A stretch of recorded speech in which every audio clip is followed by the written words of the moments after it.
и развалили кучу трупов второй раз. Мы готовы отдать всех. Из пленных станут защитниками Украины. Мы платим нашим военным за то, что они сохраняют жизнь орков. Рашки не нужны ни живые, ни мертвые. Обычные рядовые сержанты $300, младший офицерский состав 400, старший 600.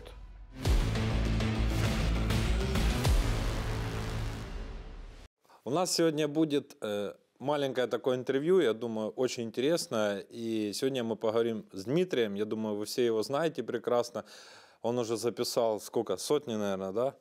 Интервью с орками. И сегодня мы как раз пообсуждаем тему вот плена, как это все происходит, плюс-минус, и что надо для того, чтобы русскому там, солдату спокойно сдаться в плен и потом вернуться домой. И поэтому у нас сегодня интервью будет на русском языке, потому что в первую очередь для нас стоит приоритет вернуть наших бойцов домой. А для этого нам нужно, чтобы орки сдавались в плен, и еще нам надо побыстрее выиграть войну. Правильно? Да. Есть они, есть мы. Как оно, мы отдаем, они отдаем, как это вот, ну, в общих чертах происходит? Обменами занимается КША, это Координационный штаб по вопросам обращения с военнопленными. Обмены производятся максимально регулярно, и уже состоянием на сейчас возвращено более 2000 человек. То есть если посчитать на количество дней, можно сказать, сколько, то есть количество поделить на дни от момента, как заработал координационный штаб, и получится, что 7 человек в день по сути возвращается. Ну, так можно сказать. Мы, наша сторона, КША, которая ответственна за это все, не разбирает по категориям. Нет разницы забирать там тероборонщика, или там Нацгвардию, или там Нацпол, или военного. Наши стараются забрать всех. Это вот из того, что я знаю и понимаю, потому что меня военные очень часто привлекают поснимать обмены. Ну и так получилось, что снимаем самих пленных. Вот такой вот ответ. Ну, грубо говоря, если наша сторона завтра скажет, мы готовы отдать всех, то и орки скажут, мы готовы отдать всех. Этот обмен, мы согласимся на него сразу же. Да. Обмен по этой формуле обсуждается уже, наверное, полгода. Ну, потому что... Но они не соглашаются. Причем были разные конфигурации. Всех пленных на всех пленных. Ну, тут получается ситуация, по которой они, другая сторона, я буду максимально толерантный, там, не использовать запрещенные слова, нарушают все принципы и правила ведения войны. У них в плену есть гражданские, в плену есть врачи, есть волонтеры, есть не военные, есть женщины, есть девушки, есть беременные. А в конвенции четко написано там, тяжело раненые возвращаются другой стороне без учета звания, должности, просто передаются для оказания медицинской помощи. Они этого не делают, поэтому КША, ну не знаю там, чем они аргументируют и вообще сотворяют эти обмены, но они реально красавчики. А вот есть еще такой важный момент. По факту Российская Федерация забирает и у нас выводит насильно детей. А как их возвращать, если тем более родителей нету? Это же тоже там, ну, тысячи детей с Мариуполя. Да, они вывезены, я знаю, что они учитываются, я знаю, что есть отдельная, там, грубо говоря, база, куда эта информация точно так же стекается. Про гражданских, которых насильно вывезли, которые тоже по надуманным примерам содержатся в СИЗО. У них же формулировка какая? Пособник типа киевскому режиму, сиди в тюрьме.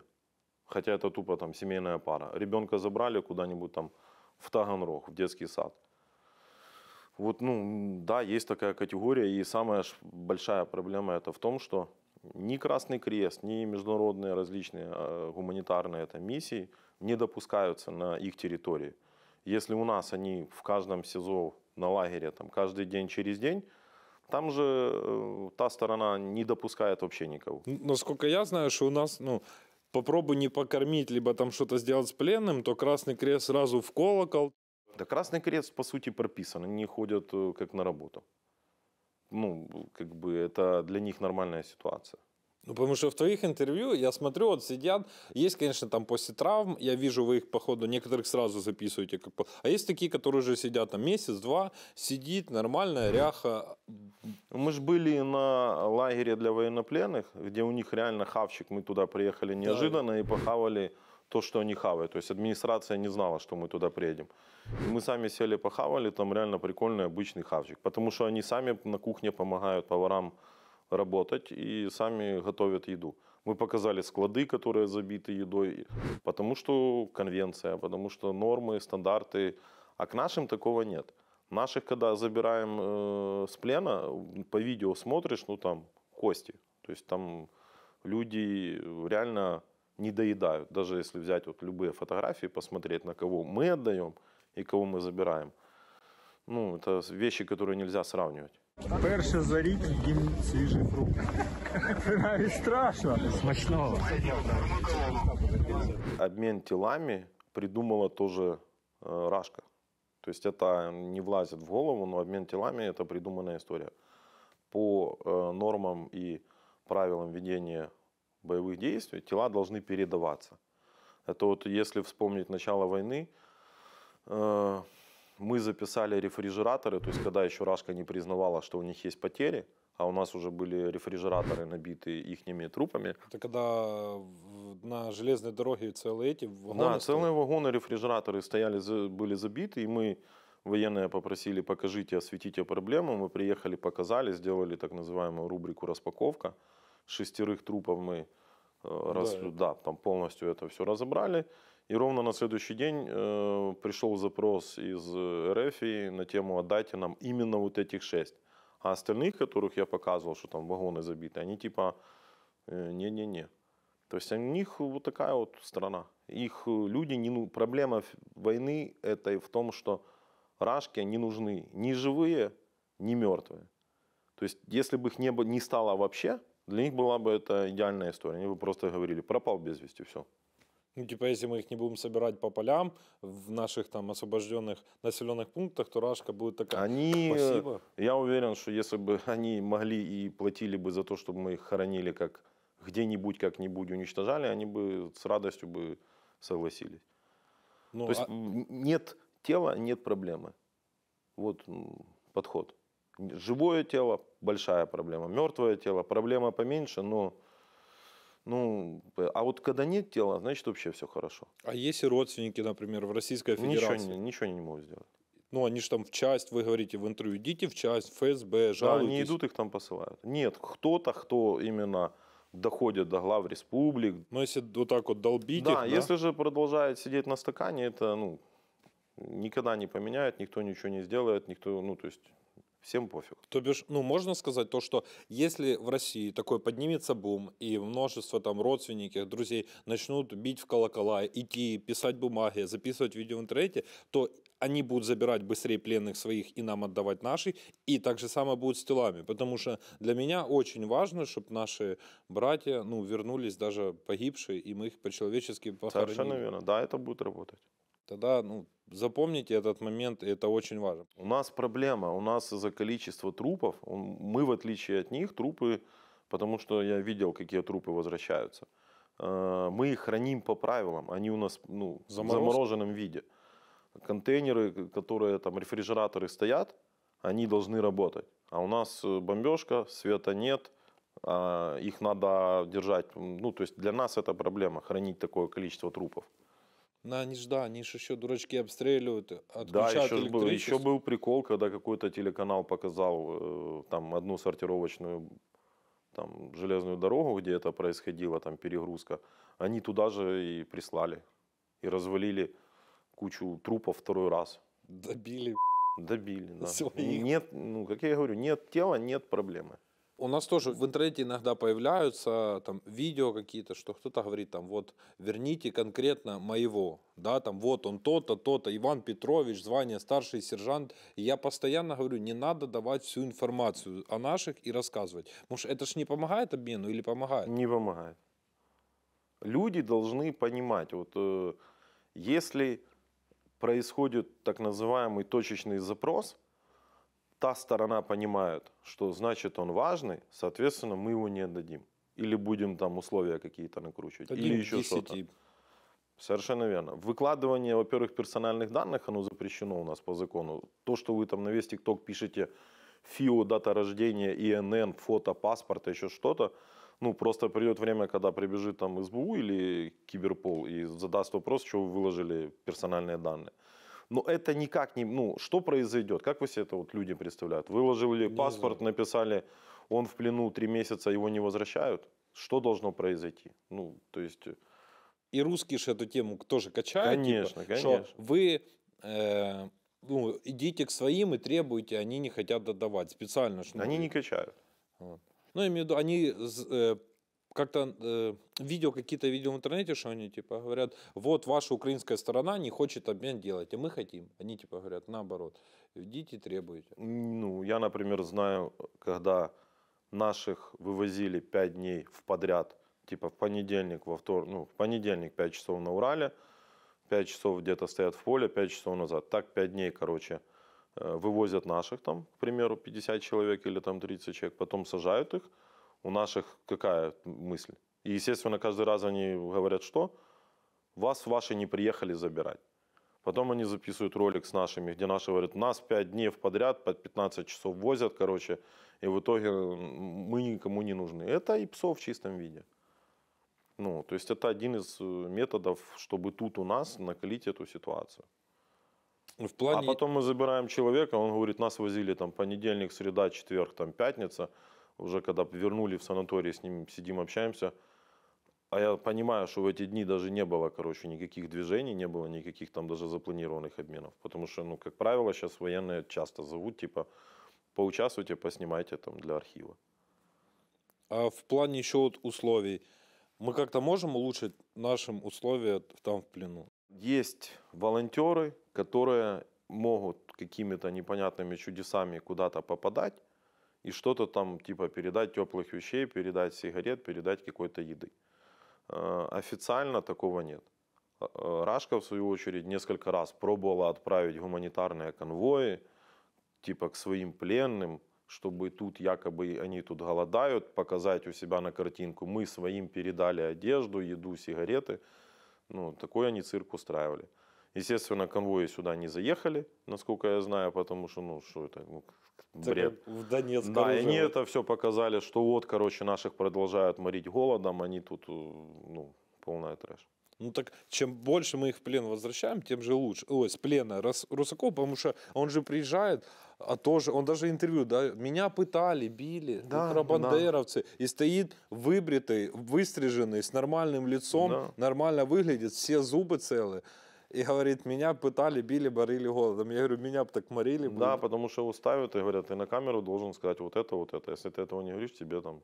Ну да, прилетит. Мои товарищи с Азова, да, которые вернулись, но они рассказывали про условия. И с другими я парнями общался, и они говорят, что ну, разные люди, которые в плен попали, говорят, что находятся те, у которых есть там воинская честь, которые нормально к ним обращались, а говорили, мужики, вы красавчики, ну типа... Да, есть и такие, но это редкость. Ну да. Ну, это редкость. Их потом, когда понимают, что этот лояльный, его там сразу да, чик, да, они говорят... да, ну, то есть, да, мы это знаем, точно так же это то, что рассказывают наши, когда возвращаются, то, что, ну, короче, есть такая информация. Еще момент. Есть ли люди, например, которые там могут помочь нашим пленным с той стороны, и они будут помогать, мы можем потом им гарантировать какие-то условия, либо там амнистию, и помочь им, так сказать, перейти, да, если там они будут постоянно как-то нашим пленным помогать. Ну, смотри, то, что ты сейчас говоришь, это, по сути, относится к силовикам, спецслужбам. Ну, да. Это типа агентура. Говорить сейчас там на все камеры, что там кто-то будет помогать и что ему за это будет. Безусловно, если человек будет оказывать помощь, и это будет подтверждено, то ему это зачтется 100%. Ну, то есть, что военными, что нашими там СБУ, там полицией.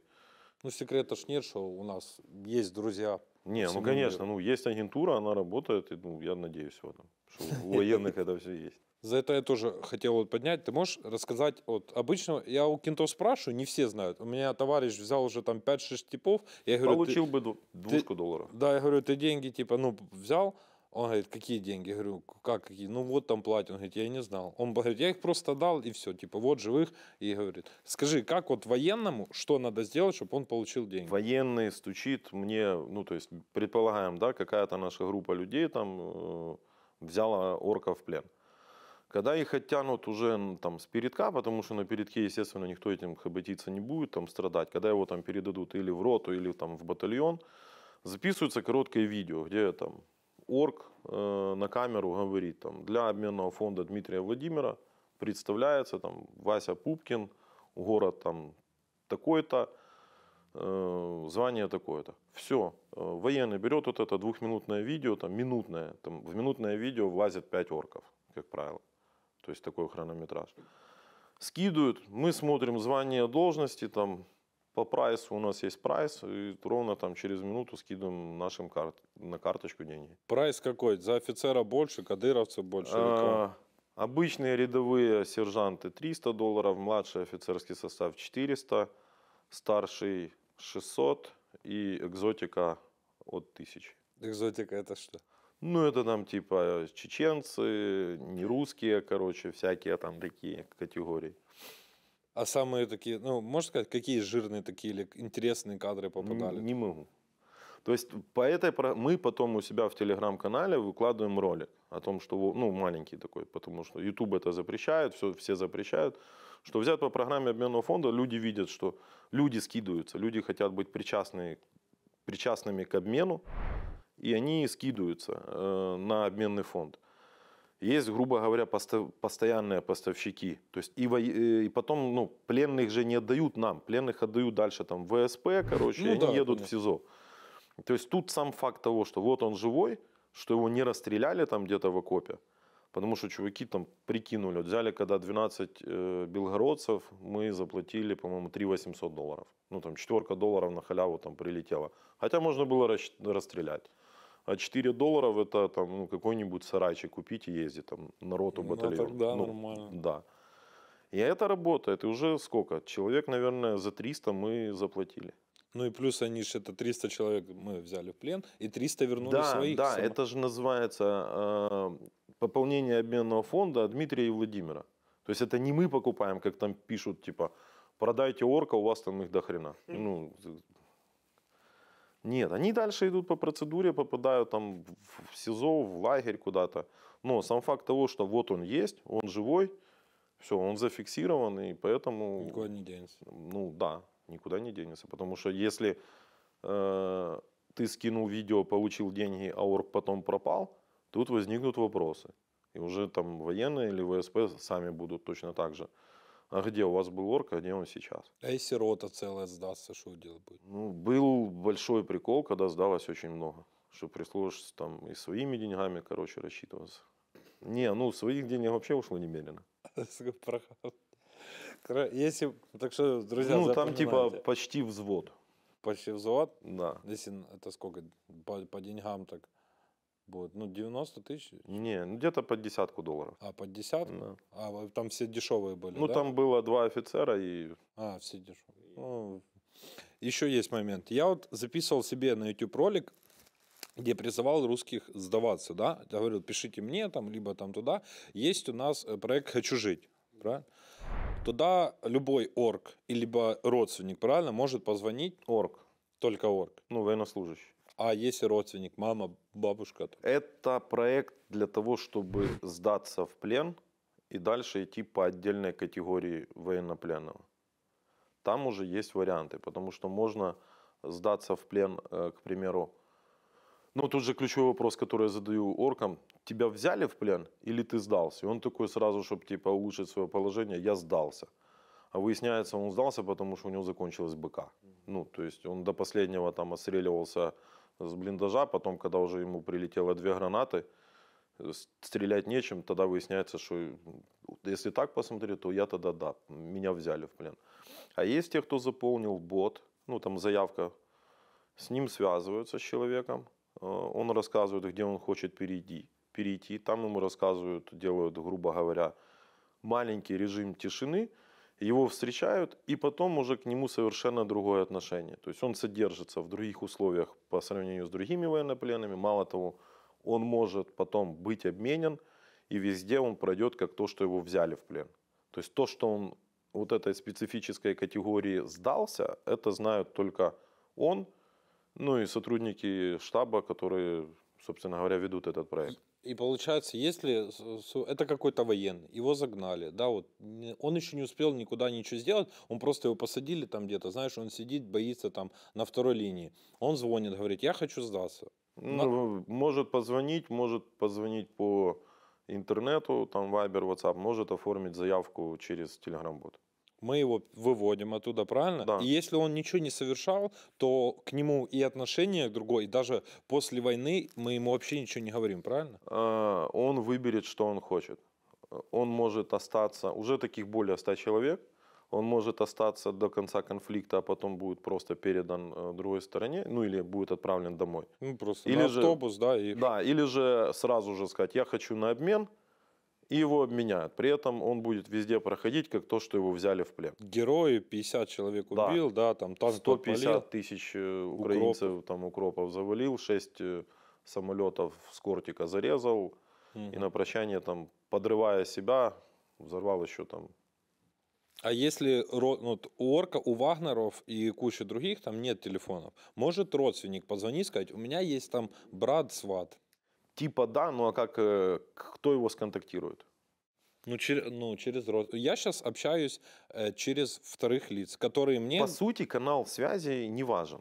Важен результат. Что вот есть заявка, есть там понимание, что этот человек переходит, он получает инструкции, что надо делать, как надо себя вести, что говорить, чего говорить. Выбирается время, когда он это может сделать, и он идет. Даже если он попадет не к тем военным, заблудился, но потом выяснится, что он по проекту там «хочу жить», его штаб найдет, и то есть в любом случае к нему будет другое отношение, Ну, у понятно. него будет все хорошо, у него будет связь, там, он будет, ну, то есть он будет намного лучше содержаться, чем тех, кто был взят в плен. Я сейчас общаюсь там тоже с русаками, да, которые помогают кентам, так сказать, сдаться. Они там не хотят воевать, они еще вообще ничего не сделали, плохое их просто загнали, и они сидят там по линии фронта. И они хотят перейти, да, и ждут возможности это сделать. Вот. Мы в теории можем же платить, либо там, если они с техникой перейдут, мы можем платить эти деньги, которые положены бойцам, мы можем же отдавать этим русакам, которые нам будут помогать своих кентов, родственников переводить сюда. Можно это делать так? Да, можем, но это по сути то же самое. То есть выигрыши будут все. Ну, Орк, гражданин России может от нас Да, на конечно, криптокошелек получить там, да, если да. пригонит БТР, 20 тысяч долларов мы Да, ему даем. криптой- Если еще и взвод... крипто им с ним рассчитаются. И все. Уже такое Но было. только это сразу после обмена, правильно? Как он переходит линию, Не мы после фиксируем. обмена, а после перехода, да. Да, ну я имею в виду, мы он фиксируем, что это, все подтверждают люди, и ему криптой там с БТРом 20-30. Ну, в течение суток. То есть, Ну смотря- да, я понятно. Ну, имеется в виду, что никто же не будет там сидеть, там, то есть это сложные механизмы, ну да, криптой уже выплачивали точно так же. Мы платим криптой. То есть заплатить там за беттер 20 или 50 вообще не есть проблема. Если он будет с полным БК и полностью все рабочее, и это какой-то современный, а не там что-то унылое, то 50 тысяч криптой получит и все. То бишь мы полностью, грубо говоря, помогаем и можем и денег дать, чтобы семья там не волновалась, если семья там 300-400, Ну, а если с техникой... тут с ним будут работать правильные люди, которые... То есть ему нужно понимать, что если он сдался с техникой, отправлять ему деньги к себе туда в Рашку, это ну, жесть и палево, потому что там будет ФСБ через Не, 15 ну понятно, минут. ну я имею в виду, мы ж можем на счет какой-то Да, там, да, и да. все, что да, деньги это- они ж получат, Да, нет смысла. да, он может получить черным, грубо говоря, налом, бумагой, так называемой, прямо здесь, и после конфликта иди на все 4 стороны, у тебя там будет 50 тысяч долларов. Просто я вот общаюсь же тоже с этими, и они боятся, они реально боятся, им говорят, что тут убивают, они боятся, что им деньги не заплатят. Я говорю, вы понимаете, что нам нет смысла дурить, потому что мы я им так и говорю, нам все равно на ваших, вот мне плевать на них. Я говорю, мне волнуют мои братья, которые там с Азова, с других подразделений, я хочу их вернуть. Я говорю, и чем быстрее этот конфликт закончится, тем быстрее, они вернутся домой, они больше сохраним жизни, да, и и просто это будет всем выгодно. Поэтому говорю, мне невыгодно вас даже дурить. Я ему так вот беру и видео там в телеге записываю со своим лицом. Я не прячусь. Я говорю, есть проект, вот, хочу, я кидаю ваш YouTube-канал, подтверждение, говорю, вот и деньги выплачивают, вот ваши сидят. Я говорю, вот, переходите, сдавайтесь. Я говорю, давайте взводами, мы вас на любом направлении, говорю, заберем. Да. Я говорю, почему? Ну, они боятся, они реально верят и боятся, что в первую очередь, как они говорят, наши. Ну, наши Не, я имею в виду их. когда? По возвращению или когда они Не, будут когда они выходить? будут выходить, их в спину свои убьют. Не буду стрелять. Ну, потому что только они знают, какую там задачу они выполняют и чего они туда едут. Ну, то есть, смотри, есть блокпост орковский, да, проезжает там военные, БТР. как БТР, да. Ну, если они остановились, спросили, вы куда там? Мы едем там делать то-то. Штурмовать, да, посадку. Ну, там своя задача.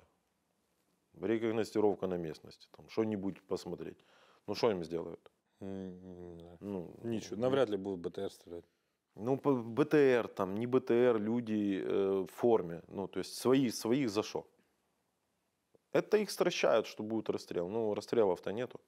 Покажите расстрел. Вы еще даже не... Ну, нету такого, да? Просто я тоже слышал, они боятся, но я тоже не видел. Не слышал какого, чего. Ну, что русаки своих бьют. Типа, они ж пугают Вагнера, пугают. Ну, они все, которые переходят, они все говорят, я боялся, что мне в спину стрельнут. И что, вот которых И никто не стрелял, и все переходили. вы которых вытащили, никто вообще не стрелял? Никто не стрелял. Они просто вот так вот в тупую, да, там раз? Ну, не то, что в тупую, там, строевым шагом, в парадной одежде, в 9 утра ты пошел по дороге. Они же там знают, когда, смотря на каком направлении, смотря там минные поля, не минные поля. То есть они же по месту там лучше знают, где они переходят. Линия фронта у нас сколько километров? Да сейчас где-то 1,5-2. Ну вот и по какой линии фронта везде обстановка тупо разная. Не, ну, так, Ну, то есть там на месте они всегда знают, когда лучше идти, когда лучше там.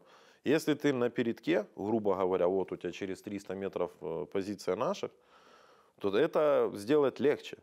То есть он, грубо говоря, вылез из окопа, пошел, там с нашей стороны выходят на батальон, на ту роту, которая там стоит, говорится, там в 14 часов или там в 21 час будет идти чувак без оружия. Примите его и оттяните. Вот так это работает. и все, дальше их контора забирает, повезла. Ну, дальше их там отвозят, в зависимости, опять же, от ситуации. Скорее всего, это будет тоже, подождут там утра или когда будет ротация у нас на позициях. То есть никто под них подстраиваться не будет глобально. Ну, то есть надо это тоже понимать.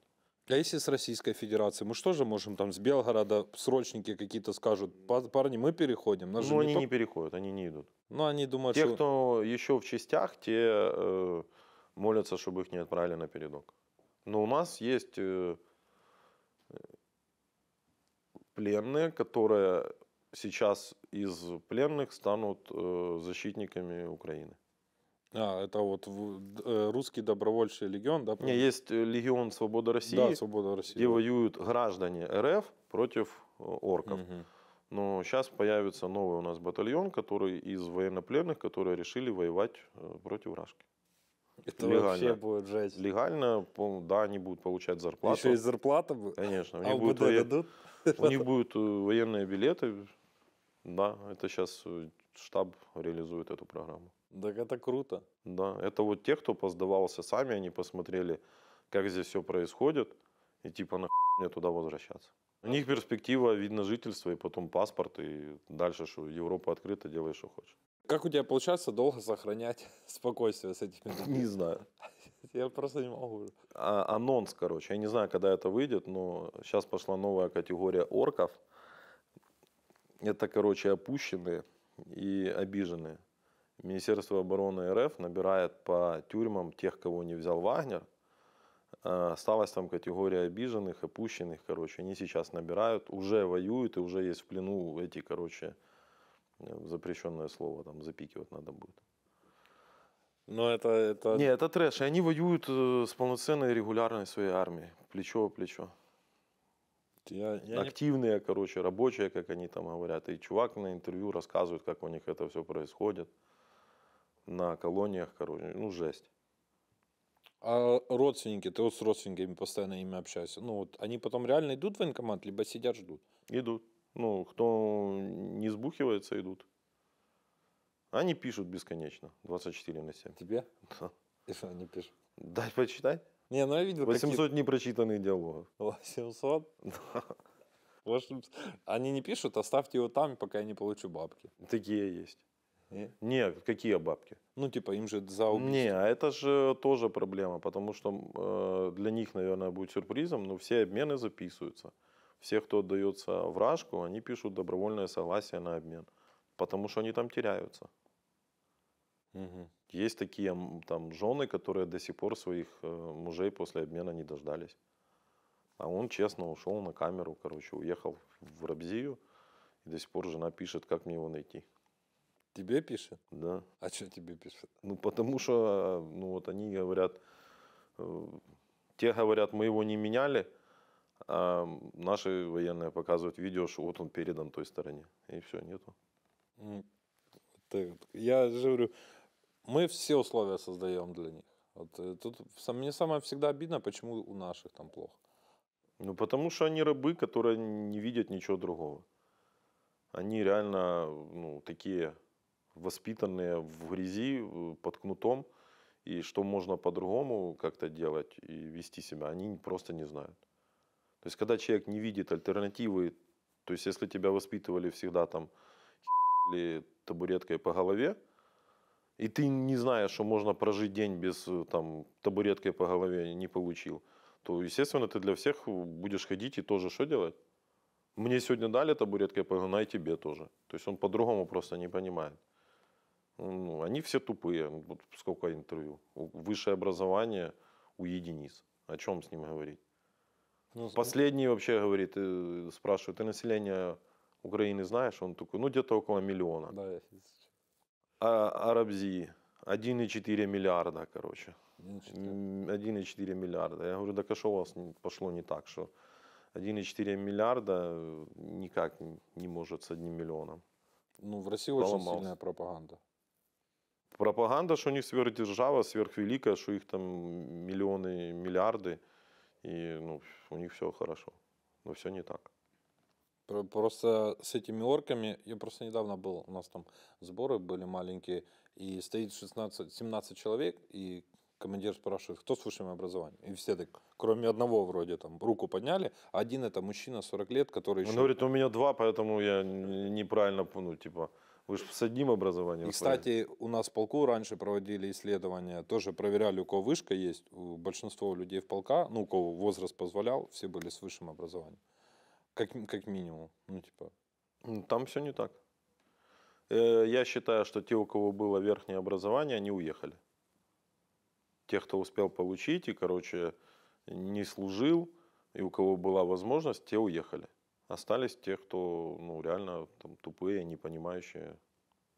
Ты знаешь, что по данным российской службы «Радио Свобода» Россия еще мобилизирует 400 тысяч людей? У них мобилизация идет с 21 сентября. Ну, вы интервью берете, у вас есть там вот, что там, одного призвали в сентябре, в декабре, да? Есть какие-то самые свежие, кого призвали? С кем вы общались?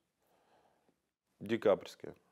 Это Это когда те- уже октябрь, ноябрь, 2 Да. месяца уже после окончания, правильно? Октябрь, на третьем месяце. Так она не заканчивалась. Путин же на пресс-конференции что сказал? Его спросили, когда вы подпишете указ о завершении частичной мобилизации? Как он съехал? Я не помню. Он съехал, и мне надо получить ответ от нашего Министерства юстиции, как там, мне надо подписывать указ или не надо подписывать, что-то я эту тему типа пропустил. Он тупо съехал. Ну и все, и, соответственно, он не завершил, она и не завершалась. И она идет.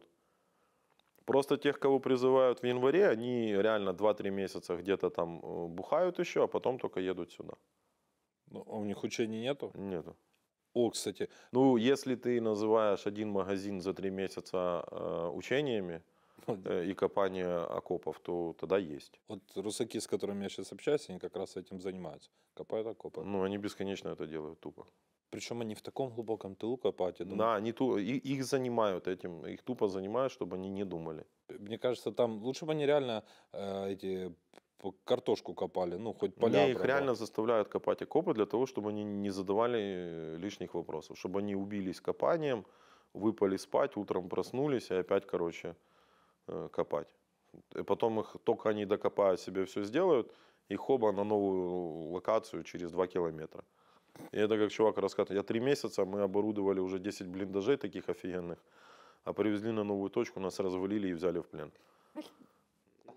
А были какие-то у вас, которые прошли хорошую именно подготовку, спецы там, ну типа, такие, знаешь, которые Не было. сказали, мы вот... Спецы не воюют. Ну, они в окопах не сидят. То есть они, скорее всего, там куда-то выходят, заходят, но именно тех, кто там а-ля Кия, там ниндзя, таких не было. А кадырки были у вас же недавно вроде выпускали? Были. И что они рассказывали? Это обычные рядовые, либо вот подразделения, как у них кадырки? Ахмат, Север Ахмат. У них было Запад-Восток Ахмата, это создали Север-Юг, и туда, с учетом того, что кадырки закончились, туда набрали полицейских, МЧСников, и они стали типа крутыми кадырками. Но они проходят обучение? Нет, И они не проходят? нет. Так а Они- что они делают 3 месяца? Они копают, Просто сидят в тылу и сидят на позициях. Уже когда закончились ДНР, ЛНР, дырявые так называемые, уже кадыровцы там, вот эти, север и юг, они уже в окопах сидят. И уже оттуда попадают в плен. А в камерах, кстати, у нас сидят ДНР, вот смешно, ДНР, ЛНР, российская армия, Кадырова, они там все в куче? Все в кучу. Они там И Вагнер, и петухи, и опущенные. Они не текают. Все с офицерами тупо в одной куче. Но они сидят по нормам. 2,5 квадрата на человека. Питание, вода, прогулка. Это те, кто в СИЗО ждут обмена. А на лагере вообще тупо казарма. Ну, тупо солдатская казарма. Футбол по воскресеньям. И футбол играют. А телек у них тоже есть, не смотрю. Телек есть, церковь есть. Наши каналы, да, не Да, смотрю? наш. А какие? Ну, какие Freedom. А, Он это на русском. На русском. А Да. украинскими не дают? Смотрят новости, марафон. Учат. Ну, футбол, мы прикололись, когда были на лагере. Футбол в воскресенье. А что у них в карты там есть? Там, ну, компьютер, интернет, доступ и как-то есть такое? Не, компьютеров нету, есть телефон, можно звонить, и звонят. А, родным они еще и да, звонят? они еще и звонят.